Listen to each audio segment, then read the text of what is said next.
ಮುಜರಾಯಿ ದೇವಾಲಯಗಳಿಗೆ ರಾಜಕಾರಣಿಗಳ ದಬ್ಬಾಳಿಕೆ. ಕರ್ನಾಟಕ ರಾಜ್ಯ ಮುಜರಾಯಿ ಸಚಿವರು ಶ್ರೀ ರಾಮಲಿಂಗಾರೆಡ್ಡಿ ಹಾಗೂ ಭ್ರಷ್ಟ ಮುಜರಾಯಿ ಆಯುಕ್ತರು ಎಂಬ ಮಾತು ಸಾರ್ವಜನಿಕರದ್ದಾಗಿದ್ದು, ಇವರು ಕುರ್ಚಿಯಾಸೆಗೆ ಸಾತ್ವಿಕ ಹಿಂದೂ ದೇವಾಲಯಗಳಿಗೆ ಅಸುರರಂತೆ ಇರುವ ರಾಜಕಾರಣಿಗಳನ್ನ ದೇವಾಲಯಗಳಿಗೆ ನೇಮಕ ಮಾಡಿ ಅವರಿಂದ ಮುಂದೆ ಬರುವಂತಹ ಚುನಾವಣೆಗಳಲ್ಲಿ ಮತ ಹಾಕಿಸಿಕೊಳ್ಳುವ ಕಾರ್ಯ ಯೋಜನೆ ಮಾಡಿರುತ್ತಾರೆ.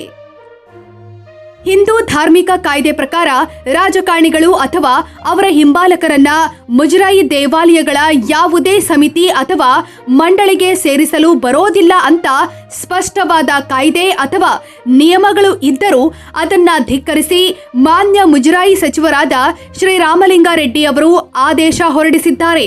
ನಮ್ಮ ಮುಜರಾಯಿ ದೇವಾಲಯಗಳು ಹಾಳು ಬಿದ್ದರೂ ಇವರ ರಾಜಕೀಯ ಕುರ್ಚಿಗಳು ಚಿರಾಯುವಾಗಿರಬೇಕು ಎಂಬ ಇವರ ಮನಸ್ಥಿತಿಗೆ ಧಿಕ್ಕಾರವೇ ಸರಿ.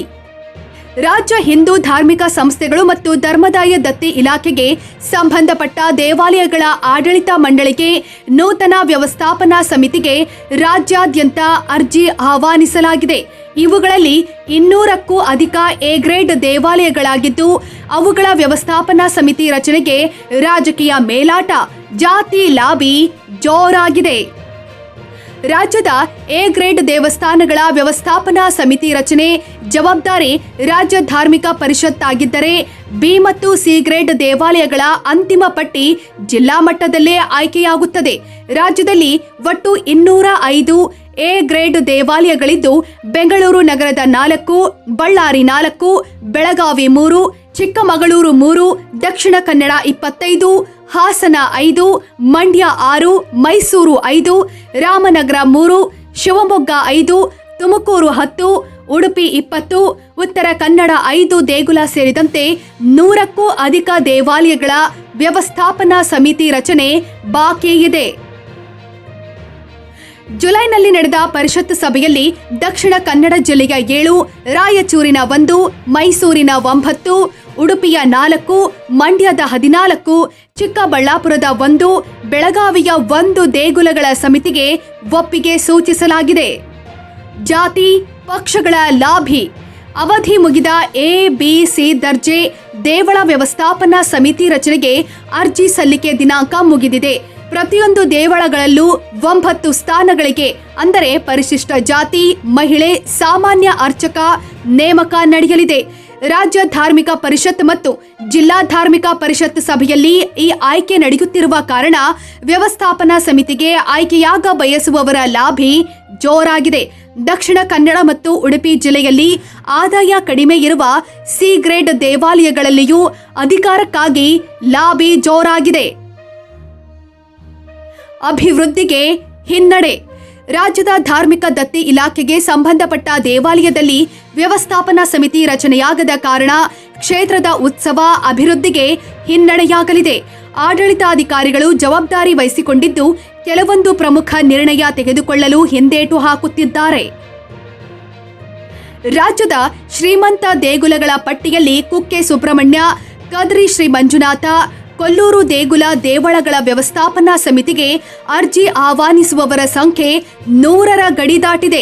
ಕುಕ್ಕೆ ಸುಬ್ರಹ್ಮಣ್ಯ ದೇವಸ್ಥಾನಕ್ಕೆ 127, ಕೊಲ್ಲೂರು ದೇವಳಕ್ಕೆ 64, ಕದ್ರಿ ಶ್ರೀ ಮಂಜುನಾಥ ದೇವಸ್ಥಾನಕ್ಕೆ 45 ಅರ್ಜಿ ಸಲ್ಲಿಕೆಯಾಗಿದೆ. ರಾಜ್ಯ ಧಾರ್ಮಿಕ ಪರಿಷತ್ನಲ್ಲಿ ವ್ಯವಸ್ಥಾಪನಾ ಸಮಿತಿ ಆಯ್ಕೆ ನಡೆಯುತ್ತಿರುವ ಕಾರಣ ಮುಖ್ಯಮಂತ್ರಿ, ಮುಜರಾಯಿ ಸಚಿವರು, ಜಿಲ್ಲಾ ಉಸ್ತುವಾರಿ ಸಚಿವರು, ಸಭಾಪತಿ ಮೂಲಕ ಲಾಭಿ ನಡೆಸಲಾಗುತ್ತಿದೆ.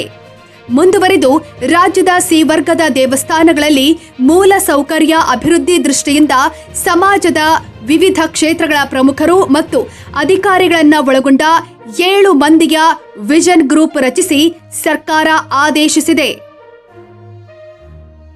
ಈ ಸಮಿತಿಯಲ್ಲಿ ಪುತ್ತೂರು ಮೂಲದ ಪ್ರೊಫೆಸರ್ ಕೆಇ ರಾಧಾಕೃಷ್ಣ, ಮಾಜಿ ಶಾಸಕಿ ಶಕುಂತಲಾ ಶೆಟ್ಟಿ ಸ್ಥಾನ ಪಡೆದುಕೊಂಡಿದ್ದಾರೆ.